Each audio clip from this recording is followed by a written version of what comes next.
राम राम। जीवन में संस्कारों के महत्व पर अपने संवाद की शुरुआत का यह सोपान मैंने एक दिन पूर्व शुरू किया था। इस क्रम में कल संस्कार के प्रथम सूत्र प्रातः स्मरण की चर्चा की थी और आज प्रातः स्मरण के ही तहत इसके दूसरे अंश की चर्चा उपयोगी है। ये चर्चा आगे बढ़े इसके पहले यह कहना आवश्यक है कि हमें सबसे पहले स्वयं विश्वास रखना चाहिए एक परम शक्ति पर, जिसके बारे में हमारे शास्त्रों में कहा गया है, मूकम करोति वाचालम पंगुम लंघयते गिरिम यत् कृपा तमहम वंदे परमानंद माधवम। यानी जो दिव्यांग को, लंगड़े को भी आकाश पर चढ़ा दे, उससे परम शक्ति भला और कौन हो सकता है। लेकिन संस्कारों का बीजांकुरण वास्तव में कराग्रे वस्ते लक्ष्मी कर मध्य तु सरस्वती, यानी कराग्रे वस्ते लक्ष्मी कर मध्य तु सरस्वती कर मूले तु गोविंदा प्रभाते कर दर्शनम। इससे होता है, इसकी व्याख्या भी मैंने कल की थी और वह आज थोड़ा और स्पष्ट करना आवश्यक है, क्योंकि कई लोगों ने मुझसे सवाल किए हैं। लक्ष्मी का प्रातः सर्वप्रथम वंदन करने का आशय यह है कि हमारे कर अर्थात हाथ ही हैं जो श्रम के उपकरण हैं, उपस्कर हैं, और संसार में जो कुछ भी किया जाता है वह इन हाथों से ही होता है। इसलिए यह समझाने के निमित्त लक्ष्मी वंदना का आश्रय लिया है। लक्ष्मी वंदना का आशय मनुष्य की आमदनी से है, जिससे उसको पोषण मिलता है, और उस आमदनी या उस आय के उपरांत जो पोषण होता है उसी से मनुष्य का पोषण होता है और फिर उसे संरक्षण मिलता है। संरक्षण इस प्रकार से, जब तक उसकी अपनी सामर्थ्य होती है वह स्वयं अपने द्वारा अर्जित किए धन से अपना संरक्षण करता है, नहीं तो उसके द्वारा उपार्जित या अर्जित धन से उसके बाद की पीढ़ी उसका संरक्षण सुनिश्चित करती है।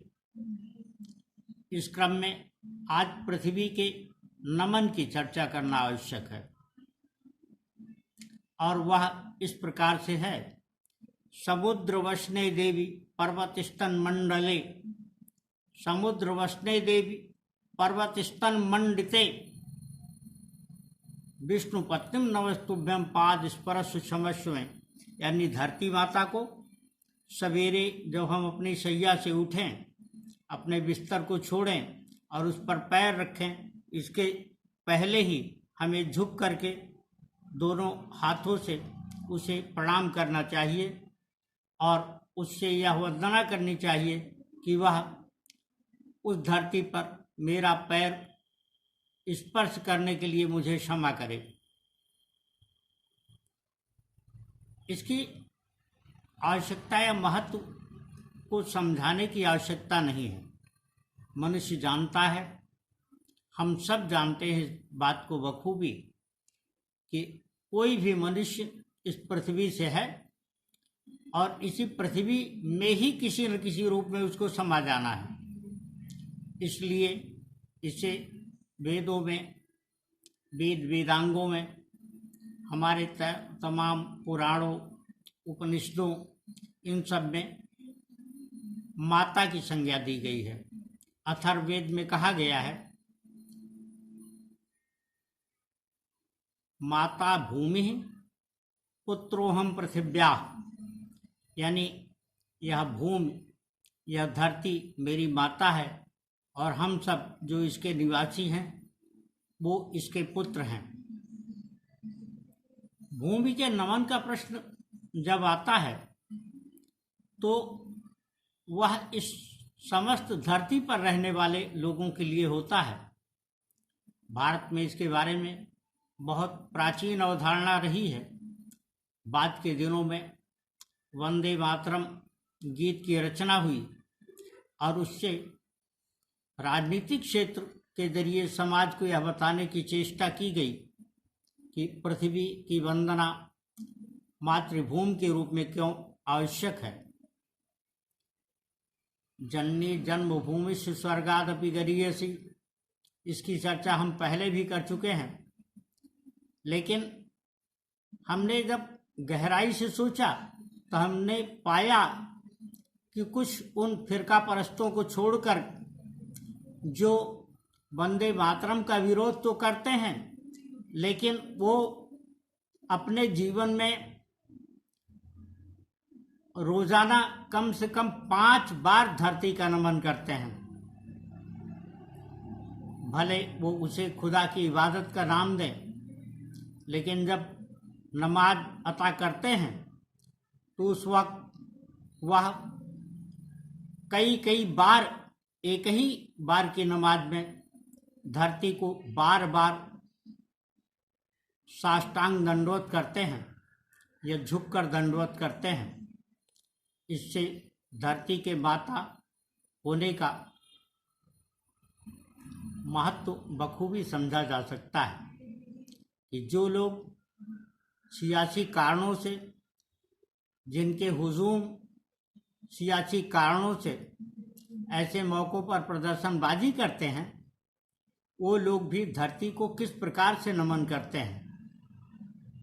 इसके विपरीत बहुत सारे हिंदू आज भी हैं जो नमन करने की बात तो छोड़िए, एक बार भी धरती को सुबह प्रणाम नहीं करते, करना नहीं चाहते, गोया उन्हें मालूम ही न हो। और सच्चाई भी यही है कि हम अपने बच्चों को बचपन से ही धरती के महत्व को नहीं बताते हैं। उनको हम good morning, good evening, good night या गुड बाय तो सिखा देना चाहते हैं। उनके चलने के पहले, चलना शुरू करने के पहले हम उन्हें बहुत सारी इस प्रकार की दैनंदिन की बातें तो सिखा देना चाहते हैं। और अपने पाले गए पशुओं यानी कुत्तों को भी इसी प्रकार से हम शिक्षित करना चाहते हैं, लेकिन अपने बच्चों में हम यह प्रेरणा जगाने का यत्न नहीं करते कि वास्तव में धरती का क्या महत्व है और धरती के बारे में, धरती के महत्व के बारे में, धरती वंदना के बारे में उन्हें बताया जाए। इसलिए यह परम आवश्यक है कि इसके महत्व को हम समझें और अपने जीवन में रोज बरोज व्यवहार लाएं, तो इससे श्रेष्ठ कुछ भी नहीं हो सकता है। और यह शास्त्र सम्मत ही नहीं, भौतिक दृष्टि से देखें तो यह हमारी दिनचर्या के हिसाब से भी बहुत ही उपयुक्त है। जरा करके तो देखिए। दरअसल धरती की वंदना ही नहीं, धरती की वंदना जब करेंगे तो विश्वास रखिए, निरंतर करते रहिए, आपको कभी धरती पर किसी प्रकार की चोट भी नहीं लगेगी।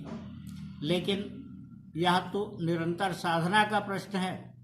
यह बात समझने की बहुत अधिक आवश्यकता है कि हम भगवान एक परम शक्ति पर अखंड भरोसा रखें, किसी प्रकार की इच्छा या चाहत की फिक्र न करें, बल्कि उस पर अखंड भरोसा ही हमारी सभी आवश्यकताओं को पूरा करेगा, पूरा करता जाएगा।